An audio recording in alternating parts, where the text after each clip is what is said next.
This is the story of an 8-year-old boy who cleaned animal poop. An 8-year-old boy who was so obsessed with the job that he transformed the company into the biggest on the planet. Today, this company has more locations than Holiday Inn, Dunkin Donuts, Walmart, even McDonald's combined. Yeah, it's a big deal.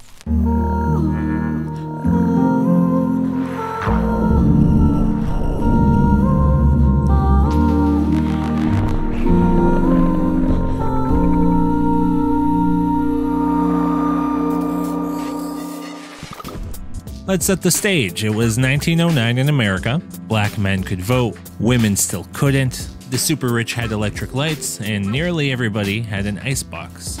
Actually, back then, ice was pretty important. Ice companies were considered a public utility. An 8-year-old boy by the name of Jody took a job at an ice shop. They delivered the ice for the ice boxes, and he cleaned the stables for the animals that pulled the wagons. 18 years and a business degree later, Jody took a more hands-on role in the company.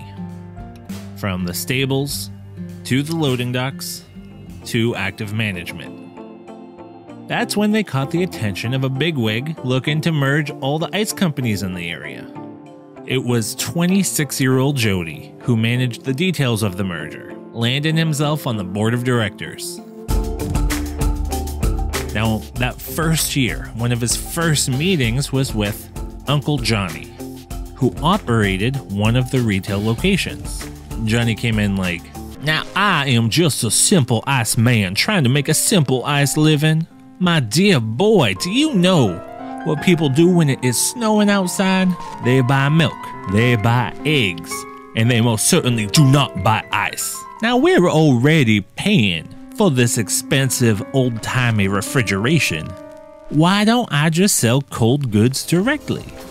Now this struck a chord with Jody, who knew that an ice shop could do a lot more than just sell ice. It was just 3 years earlier when he himself sold frozen watermelon out of his shop. He thought of how convenient it would be for the customers. Heck, they could call it a convenience store. So Jody agreed, and the two split the costs of the new venture. The first convenience store was born. Now, needless to say, this idea took off, and Jody implemented the same business model in all the other locations, alongside a massive rebranding. They called them totem stores, with a Native American theme, color palette, and authentic Alaskan totem poles outside each store. Jody was only vice president at this time, but the Great Depression actually threw him into the forefront of the company.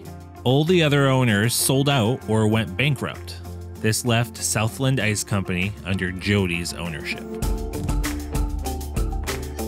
Now, despite the Great Depression, totem stores thrived.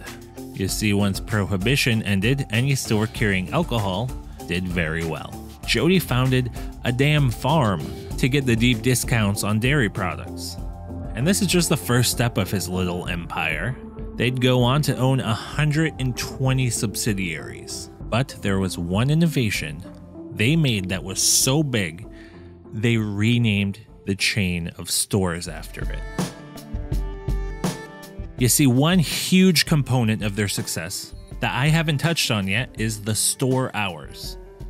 Ice shops have always been open longer than traditional supermarkets. Often they'd be the only business open on Sundays.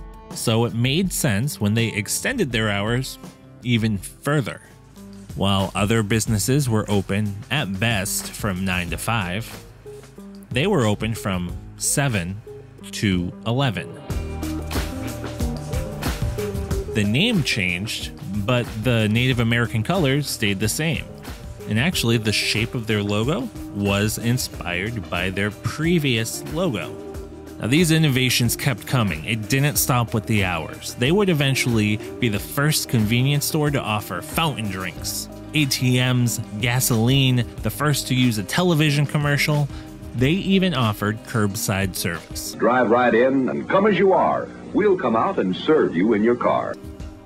And this innovation is just one of the many reasons why today they have over 76,000 stores and sell more than just ice. Now say what you want, but it's not bad for a kid who shoveled animal poop. Now if you learned a single new thing, share this. And also make sure that you subscribe. On the to-do list is a story of why Asians like to drink hot water, the story of the guy who convinced the Western world that cold beverages were better. Like, you'll want to see that one. That's basically the Breaking Bad of ice. Alright, thanks for watching.